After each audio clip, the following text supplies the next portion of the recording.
Halo guys, Agnia di sini. Jadi pada video saya sebelumnya, kalian pasti bingung kan bagaimana cara saya bisa mengubah nasib saya dari yang sebelumnya rugi sekarang menjadi salam profit. Oleh karena itu, tema video saya pada hari ini adalah diversifikasi. Jadi, apa itu diversifikasi? Arti diversifikasi menurut Investopedia adalah strategi manajemen risiko yang menggabungkan berbagai macam jenis aset investasi di dalam suatu portofolio investasi. Diversifikasi tentunya bertujuan untuk meminimalisir resiko unsistematik atau resiko yang bisa dihindari di dalam portofolio kita.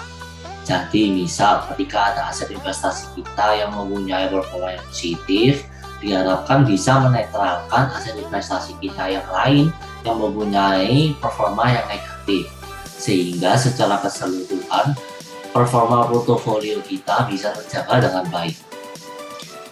Sebagai tambahan, diversifikasi hanya bisa terjadi jika sekuritas atau efek di portofolio kita itu tidak saling berkorelasi atau bergerak ke arah yang berlawanan ketika terjadi suatu peristiwa. Makanya, umumnya portofolio investor terdiri dari dua jenis aset investasi, yaitu saham dan obligasi. Karena kedua aset investasi ini tidak mempunyai korelasi atau bergerak ke arah yang berlawanan ketika terjadi suatu peristiwa. Jadi, hal pertama yang perlu kita lakukan saat membuat strategi diversifikasi portofolio adalah menentukan persentase setiap aset investasi di dalam portofolio kita. Salah satu strategi yang saya berikan contoh di slide ini adalah balance rate strategy.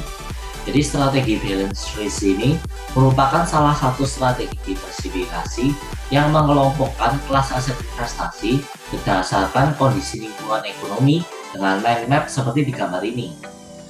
Dengan mempunyai seluruh tipe aset investasi di gambar ini dengan komposisi yang sama rata, maka kita mempunyai portofolio yang tebal dalam menghadapi kondisi lingkungan apapun, baik itu inflasi atau deflasi, atau suatu negara itu sedang tumbuh atau tidak.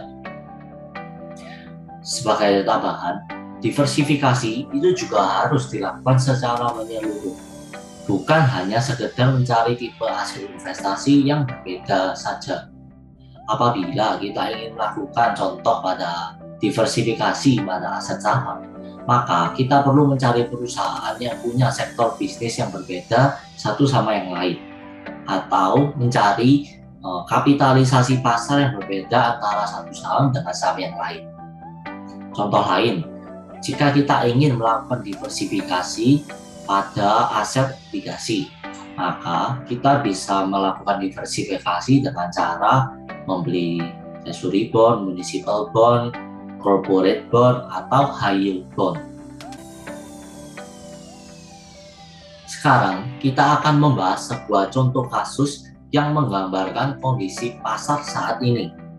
Sesuai dengan kondisi ekonomi yang ada di gambar, strategi balance risk portfolio tadi bisa dilihat bahwa sekarang kita sedang berada pada periode inflasi diikuti dengan pertumbuhan ekonomi. Inflasi yang barusan saya sebut, saya bisa mengetahui kondisi ini berdasarkan data statistik pengukuran inflasi melalui CPI di Amerika, yang mana kondisi inflasi atau titik CPI terakhir pada bulan Juli 2021 sedang berada di titik tertingginya, yaitu 5,4%.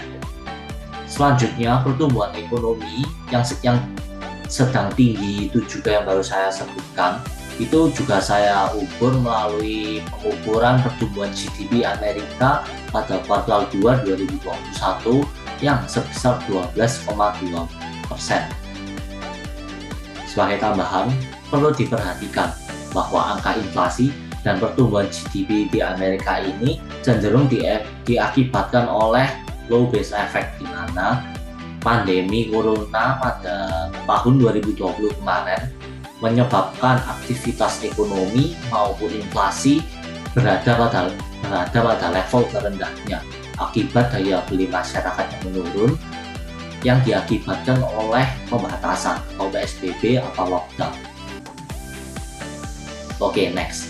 Bisa kita lihat bahwa performa aset saham di pasar emerging market yang diukur melalui ETF iShares MSCI Emerging Market dan juga performa aset komoditas yang diukur melalui indeks GSCI Commodity Index.